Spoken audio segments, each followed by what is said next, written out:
Hey, this is Bob Nalbandian from the Shockwaves Hard Radio podcast, the Shockwaves Skull Sessions podcast, and the Shockwaves Videocast, and you are tuned in to Focus on Metal.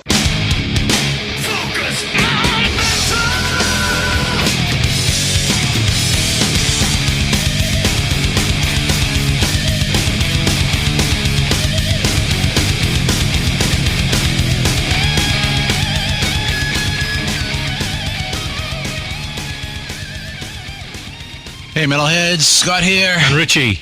And as Richie said just before we started recording, kind of a... sucky day. A little bit of a downer episode this week, but it has to be done. You know, basically, a good friend of ours passed away on the 30th of December, that being Bob Nalbandian, who, in all honesty, without Bob, there probably wouldn't be a Focus on Metal. For me, yes. I have to agree there. Yeah, I mean, he was, I corresponded with Bob before the show, but kind of a lot of the idea behind it, the ethos, the approach, a lot of it came from stuff that Bob was doing before us. Yeah, I think before we get into it a little bit, we need to discuss who he was and what he did that made us do the show. Yeah, well, I was going to put that into context, but I'm just, up front, and I said it when I put it on Twitter as well, is that, he definitely was a big part of the underpinning of the show. And again, now, so, what Richie's talking about is, the guy just, he had an amazing history.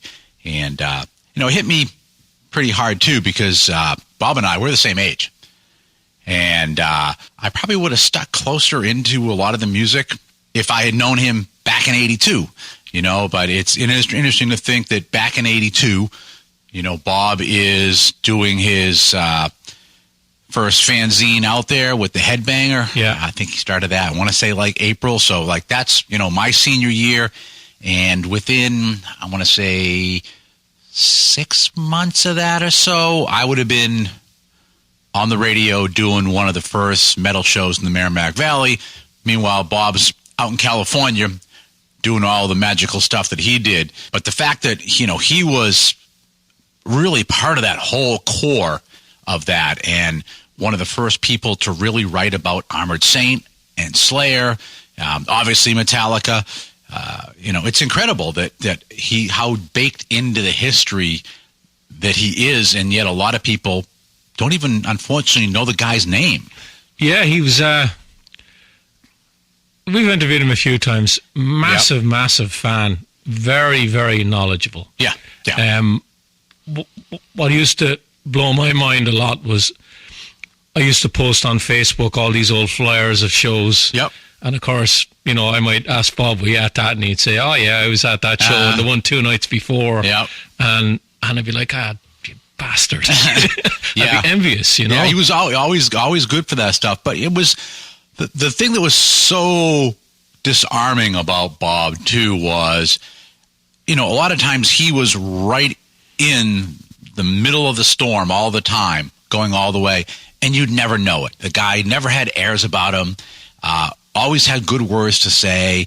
And he never had like this inflated sense of himself. And unless you knew, you'd never, suspect like how invaluable he was to a lot of what we know today as metal. And you just, like I said, he just was so low key and down to earth that, you just never knew until you started talking to him. As someone coming from Ireland and Europe, we had the Metal Hammers and the Kerangs and those sort of magazines.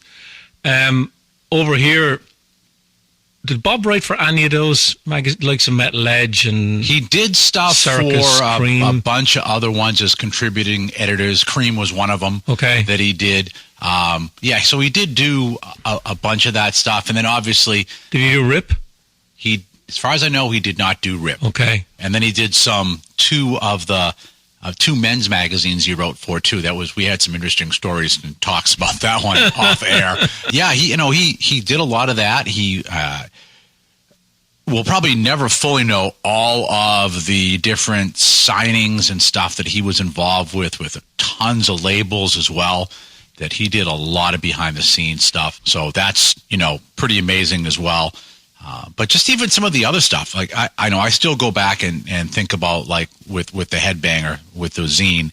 And just so people know, too, if you're interested in reading issue 1 of the Headbanger, and I checked today because we had it as an article on the site years ago, but it is still available as I think a Kindle edition on Amazon.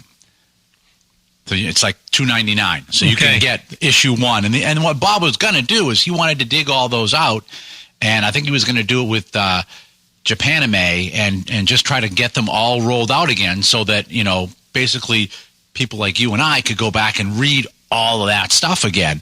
But issue number 1 is still available up there. Yeah, yeah. So where Bob comes in for me is the Skull Sessions. Yeah. Huge impact on me. I was listening to the Skull Sessions before I moved here. I'm living here nearly 13 years now. And what I loved about Bob's Skull Sessions was it was just a discussion.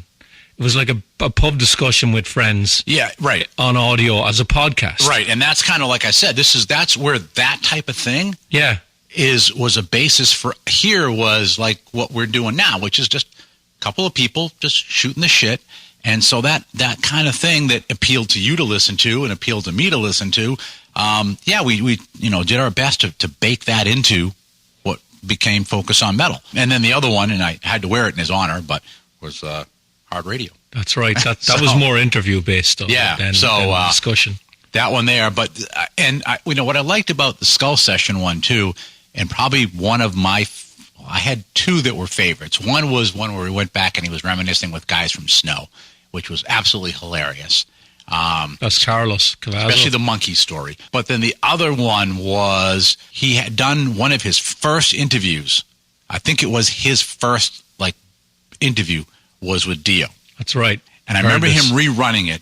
And I can remember last week, I happened to find that somebody had posted Dreamers Never Die up on YouTube. That's right. And I just was like, okay, so I watched about half of it, and then I figured I'd watch the rest of it, and then it got taken down.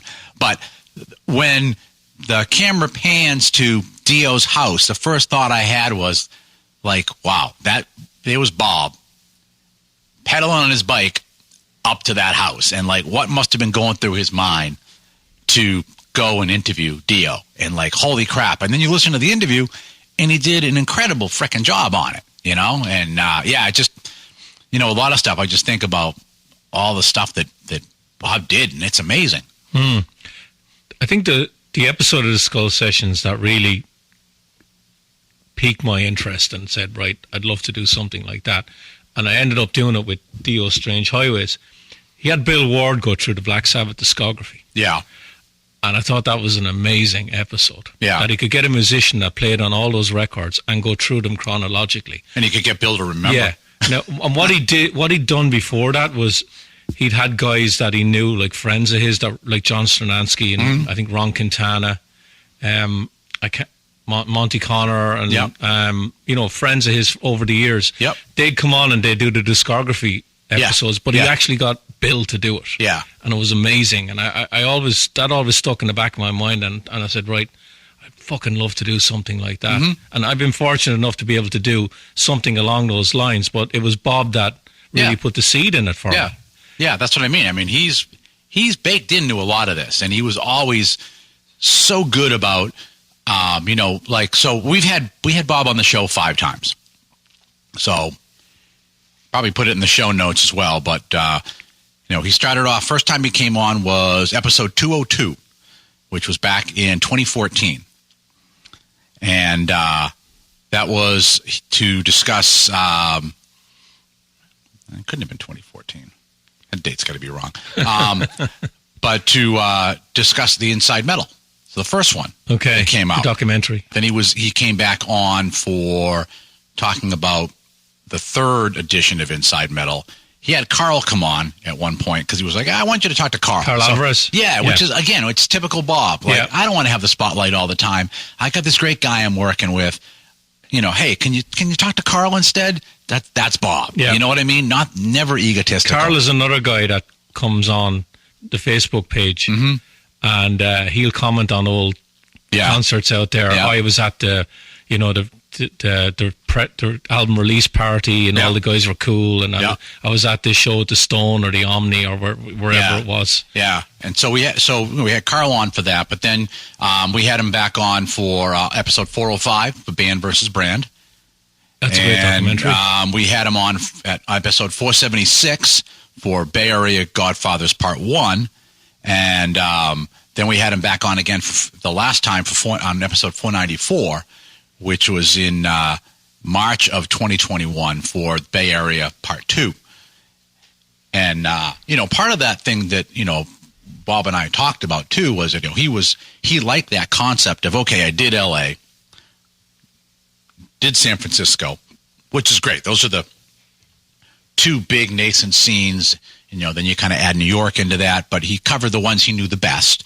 But he had talked about, hey, I'd love to come out, we can do a Boston one, and that was kind of something I was looking forward to. Oh, wow, great, I could work on a documentary with Bob about the Boston scene as well.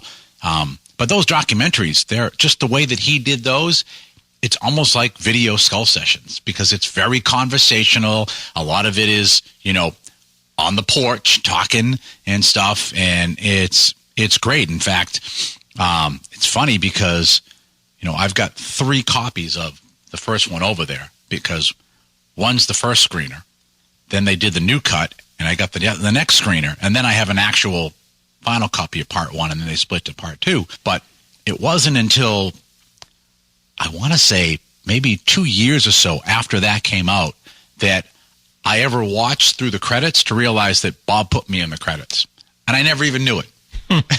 But we had done a lot of back and forth, and he had me look at stuff ahead of time and give him feedback and stuff like that. And I never even, and he never mentioned it. I never realized it. And then I think the family was away, and I was like, oh, I'm going to kick back and sit here with the dogs. And I just happened to be watching the credits after, and it was like, son of a bitch, he put me in the credits. Nice. I didn't even know it. Nice. The other thing he did, too, was, I don't know if you ever saw this, but the premiere. He sent me one of those. Oh, you got it signed. He mailed me a poster. Yeah. And I still have it for the Inside Metal.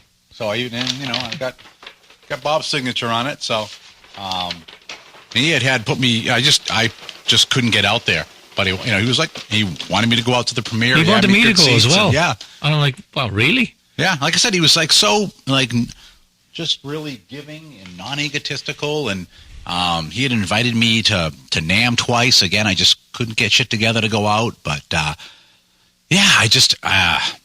I'm blown away that he's gone. I really am. Yeah. He contacted me well over a year now. He's had me on his podcast a couple of times. That's right. And the interesting one was, one of the episodes I did was about growing up in Ireland and the music we listened to.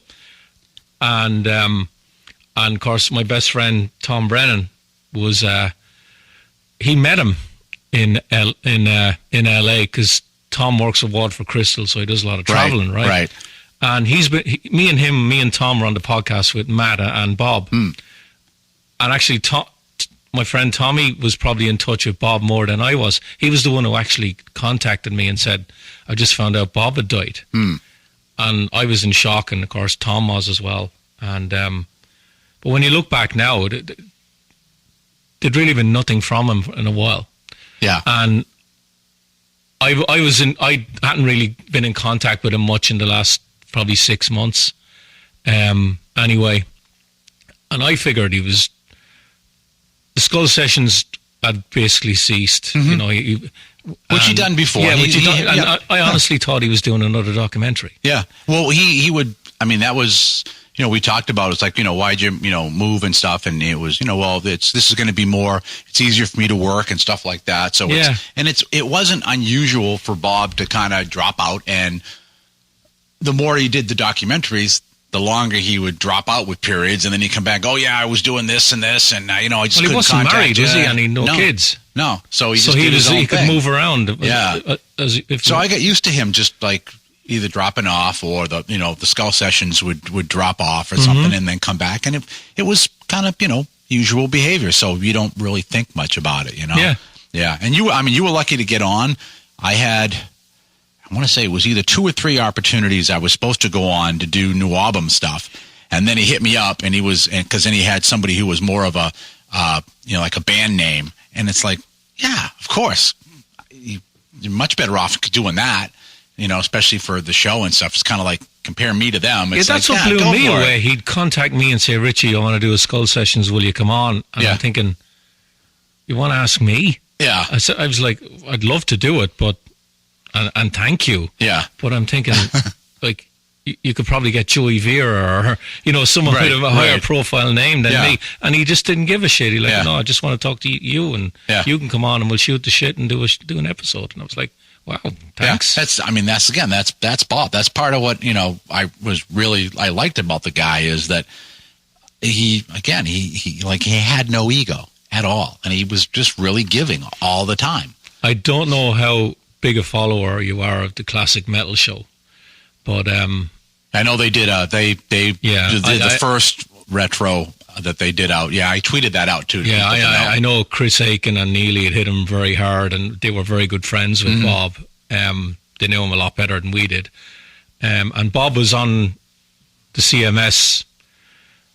He was pretty much a regular on it. Yeah, he'd call in every couple of weeks and. He'd just call in as a guest. Yeah. They'd be talking about something, and next thing, Bob Nalbandian, he'd be listening to the show and he'd call in. Yeah. I do know that when word got out, there was a lot of shows like ours that were shocked. Mm-hmm. And they all posted about it. And a lot of people, they knew Bob, but they didn't really know him, if you know what I mean. Yeah. We knew him to interview him and that we never met him. And his influence is large. Yeah, definitely. And like I said, he was, a good guy. Was kind of wish I kept all of the stuff that we never put on, but it's like we would, and there's plenty of people on too that are, especially folks like around my age that, there's just, we'd like get on and shoot the shit about like all kinds of stuff, and then and it's not stuff that ever made it to the show. Some of it couldn't make it to the show either, but it was the same thing with it's kind of bizarre, but like with Nick Menza, I had a lot of conversations with Nick Menza. What's bizarre is that Nick Menza posted about being devastated that Bob was gone. Like, okay, who's posting on Nick Menza's Twitter? Yeah. But it was like, it's the same on the Facebook page. Yeah, but the same thing was with Nick. Actually, with Chris Poland too. I shot the shit with Chris a lot, and Chris Oliva, John Oliva. Sorry, same thing. It was like there was, I don't know how long we talked about like the freaking Beatles one day. So there's a lot of stuff that just never makes it on the air. That you kind of actually have a much better sense of the person when you're just talking back and forth and talking about shit. But yeah, it's like I said, it hit me pretty hard, especially the fact that being the same age too and stuff. It's like, holy crap. Yeah. Yeah. So of course the night we're taping this, we just found out Jeff Beck died. Yeah. I can't say I'm a massive fan of the guy because I'm not. Yeah. I saw him once in Dublin in Marley Park, and he was either supporting Sting or Paul Weller. And I didn't go to see Jeff Beck. He just happened to be supporting. So I can say I saw the guy, but I mightn't be a fan of the guy, but my God, there's some fucking amount of guitar players who talked about him as an influence. That was my first thing was, just he was one of my initial first influences because he was all over the place and everything he did, he was amazing at. yeah, and then I tweeted out tonight too that, I tweeted out my pass from the show he did in 80 down in Cape Cod.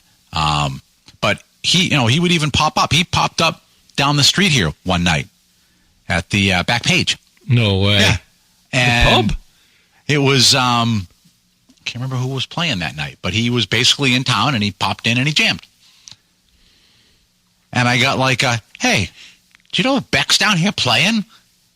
And of course, that's when I was up in Belvedere, but it was like, shit. But yeah, I mean. Did you go? Yeah. I mean, to see him in a little room. Was it packed? No. Because people didn't really know. Was this pre-cell phone? No, this was with cell phone. Yeah. Oh, so it wasn't that long ago? No, it wasn't that long ago. Probably was a little bit longer than that. Okay. Yeah, time flies when you're divorced. But it was when I had the house. Yeah, and he just popped up. I can't think of who it was. I mean, I wasn't that surprised, only because across from the auditorium down there's that basically hole by the river, which that used to be a club called the Raft. Mm-hmm. And it would not be unusual to have somebody like Pat Metheny show up. I mean, I sat next to Pat Metheny one night. His brother Mike was playing, and next thing you know, I'm like, oh crap, sitting next to Pat Metheny. He just like dropped in. He's hanging out and stuff. And there were people who were in and out of there all the time. Terrible place to do sound in because you had a brick wall right behind your head. But yeah, I think just an amazing player. Even if you see any of the stuff he did with the they have it on YouTube and cable and stuff, but like the Ronnie Scott shows that he did, and even when the camera pans to the audience and you see like all kinds of other people that are at Ronnie Scott's watching that, and just the interplay between him and Tal Wilkerson, and it's just amazing. And then the fact that he's doing the whole thing, never uses a pick, it's always his fingers, and his tone is always spot on, and the guy was amazing. Always struck me as one of these guys that never chased the MTV thing. It was always, this is my path, this is where I want to go. Yeah, I mean, even in a way, it's like a Michael Schenker thing, right? Here he is, he's in the Yardbirds, right? At that point, a massive band. He's doing things like, Shape of Things. That's all Jeff Beck, And then he just decides, fuck it. And he walks off. Of course, leaving poor Jimmy Page to be like, what the fuck? Right? Which, made Page's career, but still, it was like the fact that just like Schenker walking out of the Scorpions and walking out of UFO, it's like he just decided, no, this isn't working for me now. Nope. I'm going to go do my own thing. And he did. And then think about, when you look at stuff like the first couple of solo albums that he put out. Is it Truth is the one that people always talk about? Yeah, Truth and Beckola, and you listen to those and it's like, holy crap. And that's the earlier ones, that's with the Les Paul too, and just the sound he got with that, and then, finding what he needed in the Strat and sticking with that. Just, again, the tone and stuff that he did with minimal, he's not having tons of these boxes that I'm so in love with. Yeah, it's been a shitty year. 78 years old. Yeah. All these guys they're up there. Yeah, they are. Because I think did Page just turn 78 or 79 a couple days ago, right? Yep. Yeah. Ozzy is 73, 74. Supposedly going on tour with Judas Priest in 4 or 5 weeks' time. I don't know. I don't see that one happening. I can't see it happen. As we're taping this, I've always maintained that I can't see it happening. But if he does pull it off, more power to him. I just worried it's going to end up killing him. He's just not been happy with his recovery rate. Halford's up there. Yeah, he is. Tipton I think is mid-70s. Yeah. Steven Tyler, mid-70s. That's a whole other. Yeah. Go see them when they're still going, because you never know. Yeah, definitely. It's, and I think, that's the other thing, that creeps up with Beck is the fact that it's not like he was, not running around the stage or anything like that. He's, pretty much a stay in place, kind of low energy, just kind of has this presence to him. And you just think, he can keep doing this forever. Were you someone who bought everything he released? Not everything. There were some things where it was like, there was an album he did. It was a tribute to the Blue Caps, and it was like, I'm not really. I mean, it kind of let you see where he came with the finger style and all that, but it was like, don't like that. But yeah, some of the Yardbird stuff. I just bought a limited run Best of the Yardbirds vinyl in December, and then some of the earlier stuff I really liked as well. Yeah. So, yeah. Yeah. So I knew we were going to come down. We're going to talk about Bob Nalbandian. So it got me thinking that I'm doing the show 10 years now. You're doing it 12. And off the top of my head, I was thinking, right, who have I interviewed on the show that has since passed away? Mm-hmm. And I came up with 4 or 5 names, and I'm probably going to name them, and you're going to go, what about this guy and what about this guy? Maybe. If you do, tell me. Well, producers Keith Olsen and Chris Sangarides was two. And Keith, both of them were great. They spoke to us for like an hour and a half or more. Pat Thorpe, the drummer from Mr. Big, was one. Malcolm Dome, who did Kerrang, was another. Yep. I know I'm drawing a blank. So we had Nick Menza on. We actually interviewed him. I didn't. We had his last interview. I didn't talk to him. Kind of a point of pride for me with that one. Yeah. Because he liked me enough that when all the stuff started coming out, it was basically, hey, Nick knows you'll treat him fairly, and he wants to come on.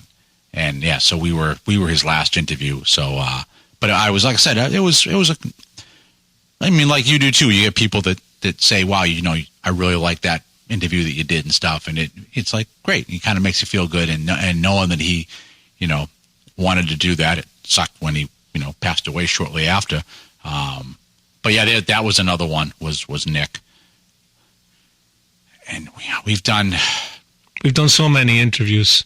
There was, I can't think of her name now. Like if I go back through, even when I go back through episodes and I go, oh yeah, we had that person and we had that person on. We had one of the female singers from one of the bands here on the East Coast. She passed away, I think, about a year after we had her on.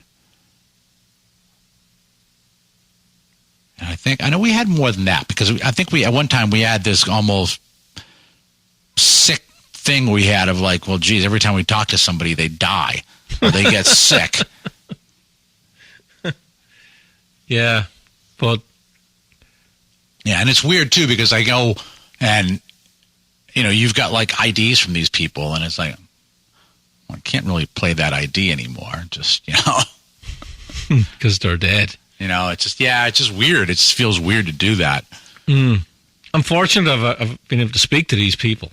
Yeah. In a lot of ways, I'm blessed that I actually got to talk to them. But as the years go on and we do the show, these things happen more and more and more, especially I think with the music that we cover. A lot of it is the older style of metal and hard rock. Yep. And a lot of the guys that I'm talking to now that when I got into metal in the 80s, they're all 60. Yeah. Yeah. And they've got a lot of road miles on them. And some of them are 70 in the 70s. Like I've spoken to Carmine loads of times, and he's up there. That's another guy that before an interview, like Carmine and I will shoot the shit. Yeah, because it's like a lot of it is like, hey, remember this club? Oh yeah, I remember this club, and because it's like playing a lot of the same clubs that aren't here anymore and stuff, or just other shit around that Carmen's like, oh yeah, that's right, you're the guy that remembers this shit too, and then we just shoot the shit. It's really of not really much interest to anybody else except us two idiots, but he's another guy that it's like, and then you get the other musician, you bring up stuff like that, and they can't remember fucking any of it. That's true. There is that. Is that on that album? No, that's 2 albums before that one. All right. Yep. Although, I like I said just a minute ago, like I go through the list of the episodes, and it's like, oh yeah, we did have them on. But then again, it's not like, I've got 16 albums. We're talking 500 plus episodes, so it's a little harder to remember every one of them. Yeah, I might, one of these days when I'm bored, and I have to be really fucking bored, I might go through the website and actually list the amount of interviews I've done. It must be a couple of hundred at this stage. The last couple of months I haven't done many, but that's the way life goes. But we've done a lot. We've been fortunate. Yeah, no, I think, and again, I think people do go, gee, what the hell's wrong with these guys? But again, you see it. I mean, you go back to Bob. Then there were times where it was just like, all right, I need to simmer out for a while. I'm going to go do some other stuff, and then you come back and stuff. And I mean, it is a lot to do content every week. It really is. People don't understand the effort that goes into doing a show like this. The scheduling. Like, I just don't email a PR person and they say, oh yeah, here's the time. Yeah. And then I say yes and it's done. Yeah. That's utopia. That's not the real world. The real world is you get told no, or you get no response at all, or you have to chase and then the times don't suit, or you have everything set up to go and then you get a really late email or text saying they can't do it. Can you do it tomorrow? And of course you might have moved your schedule around and you can't, and you lose the interview even though it's not your fault, or the person doesn't call. Yeah. Like the classic one I have, and I'm not going to name the guy, he couldn't get the fucking time zone right. Right. That's right. 3 days. And then I was, the PR guy contacted me after the second time when the guy flaked. Yeah. And he said, oh, he got the time wrong again. Can you do it tomorrow? And I just said, no. Yeah. And I was like, the guy's had fucking 2 chances to call me. Right. And I've been ready, and he flaked both times. Yeah. And I'm like, sorry, not my problem, your problem. Yep. And in fairness to the guy, and actually he's passed away as well, Bill Shavis was the PR person. He was perfectly fine with me. He understood it. Nothing to do with you. It's his guy, and he fucked up. But Bob never did, though. I can tell you that. Bob, I never had an issue with like arranging a time for Bob, and it was always West Coast, East Coast. The other one was Bill Hale. Bill Hale's freaking Hawaii. Yeah, he's 8 hours, and no problem ever having Bill on. It's like boom, no problem. And that's another one where shooting the shit, and I'm sure he's hit hard by Bob's passing too. He was actually one of the first people that responded when I put that out on Twitter. Well, what was the book Bill did? So he did 2. So he did the early days of thrash metal. What was that one called? He did the Metallica, the early Metallica book. Yeah. And then he did the early Megadeth one as well. That's right. Yeah. That's right. Yeah. He had a lot of great pictures in both of those. Yep. Yep. And he's got tons. I mean, if you follow him, he hasn't done it as much lately, but he'll put out great pictures from all of his stuff, Shanker stuff, and it's just like, he's got some incredible pictures in his archive. One of the first musicians, I'm not on Twitter, so you are, so you probably saw it a lot of things before I did. The first musician's feed that popped up that commented on it was Ellefson, that I saw. Mustaine commented on it, posted about it, and I think Metallica did, because I know Bob was friends with Lars. I don't know about James and Kirk as much, but definitely Lars, because he had Lars on the documentaries. Oh, I mean, he was one of the people that was out buying records with Lars. Exactly. We used to have little conversations about Lars, but yeah. I will say we did. We actually got that out there before any of them, because they didn't really start actually getting any comments out until like the 31st. Okay. Right. Anything else you want to talk about? And cheery? It's I tell you, it had, like I said, it did hit me hard. I went out to the girlfriends for New Year's Eve, and she's like, "Boy, you're really quiet." Even my wife said it to me. She said, "What's wrong?" And she said, "I just found out Bob Nalbandian died." And she said, isn't that the guy who does the podcast and you did a couple with him? I said, yeah. And she looked at me and said, oh man, I'm really sorry. Yeah, it was. I think it was the suddenness of it. It was just no knowledge of it. And then all of a sudden, like, you get this text. Yeah. You know, look, it happened like the same guy sent me a text. It was when Neil Peart died and Eddie Van Halen died. And when I got the text about Bob, it nearly hit me as hard as those two. Yeah. Because I'd spoken to Bob. I kind of knew Bob. Yeah. But hey, yeah, life goes on, you know. But great guy, fantastic documentaries, really detailed.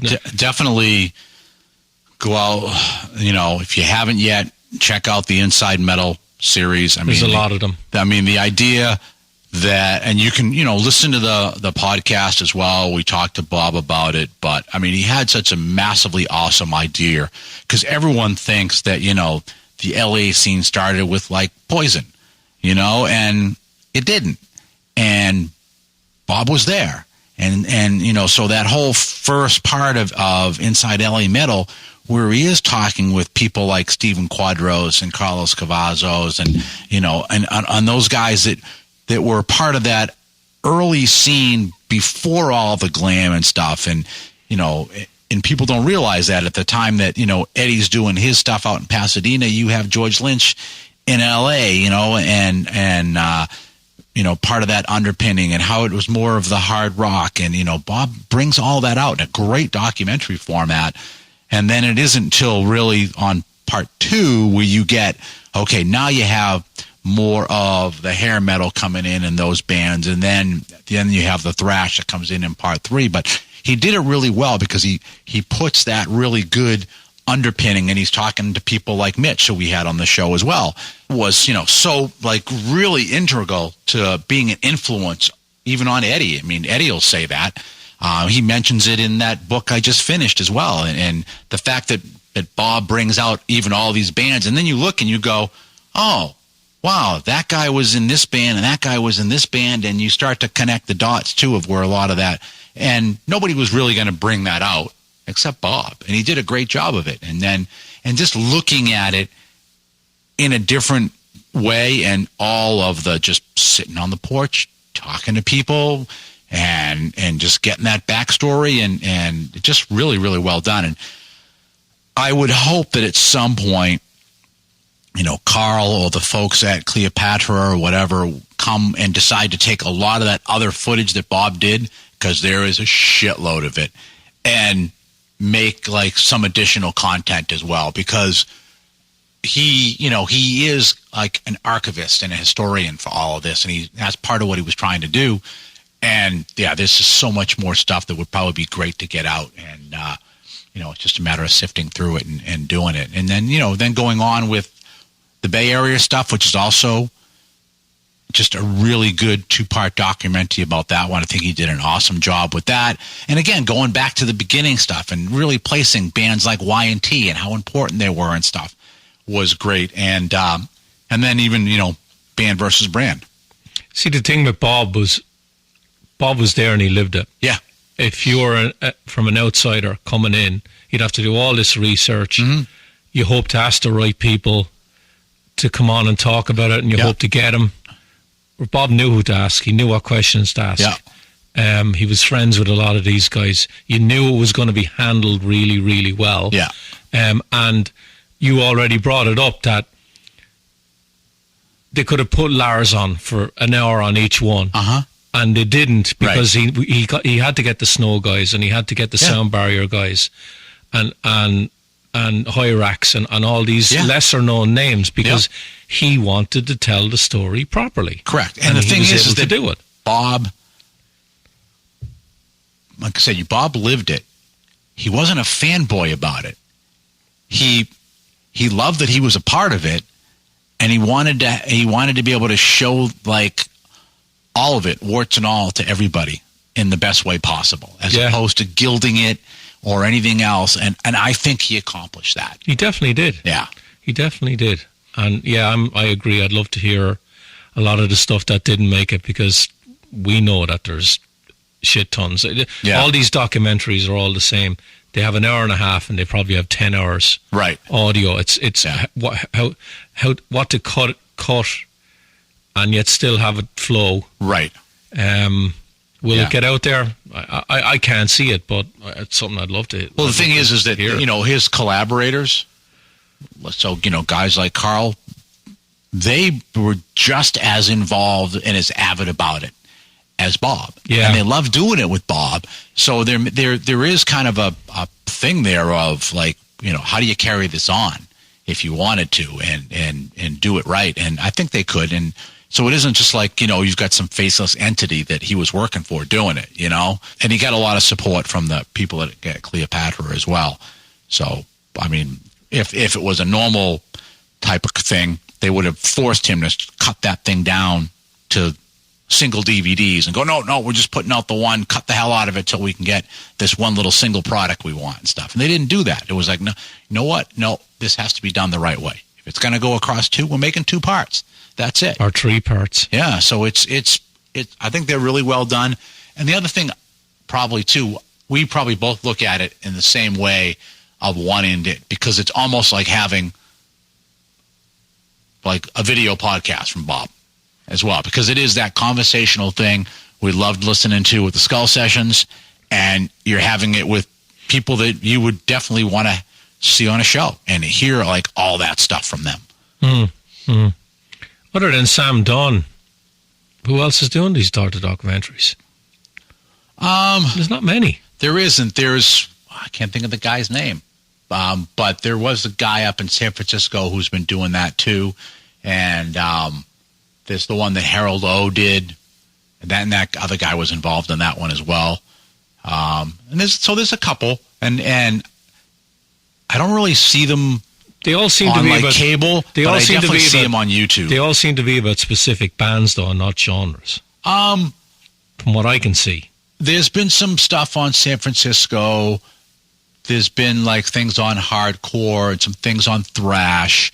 I just watched one the other night that was just the Rainbow, which was pretty good. Well, that's a few years old, isn't it? It is. Yeah, I saw that. That's really good. Yeah, that is really good. Yeah, which is another one that was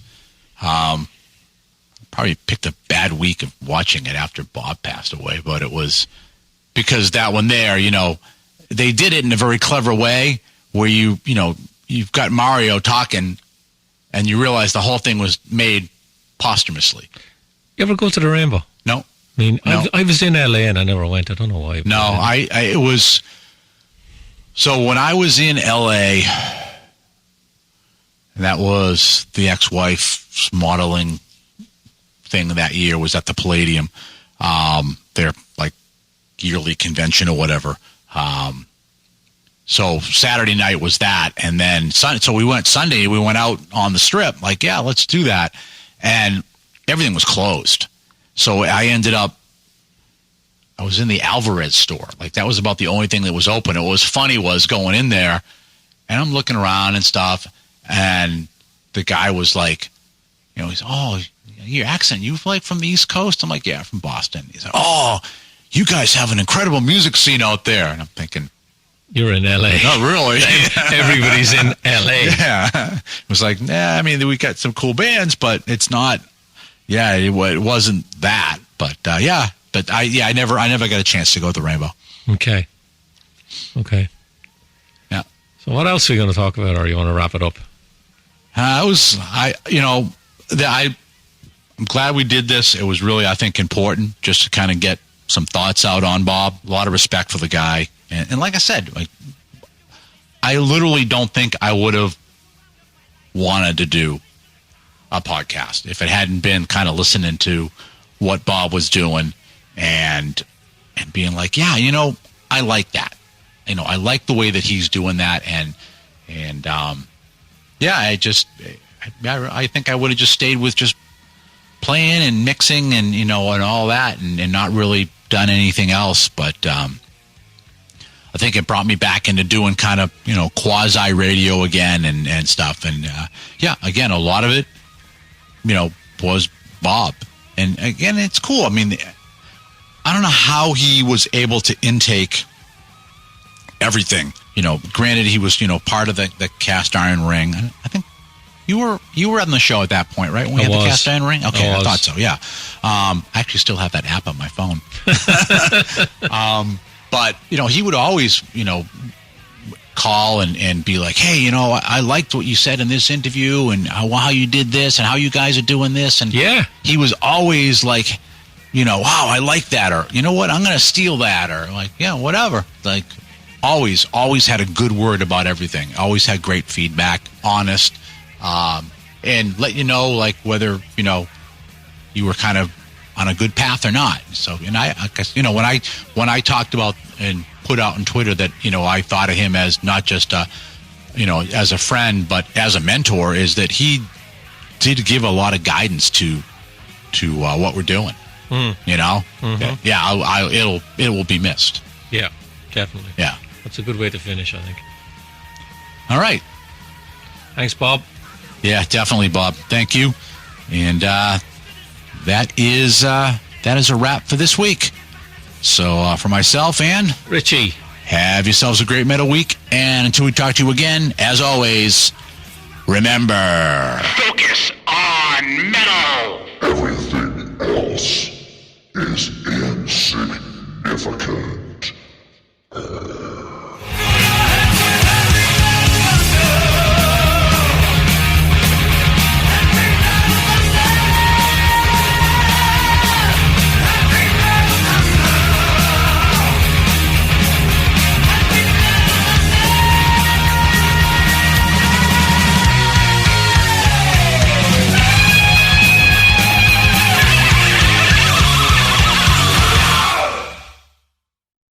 You're still here? It's over. Go home.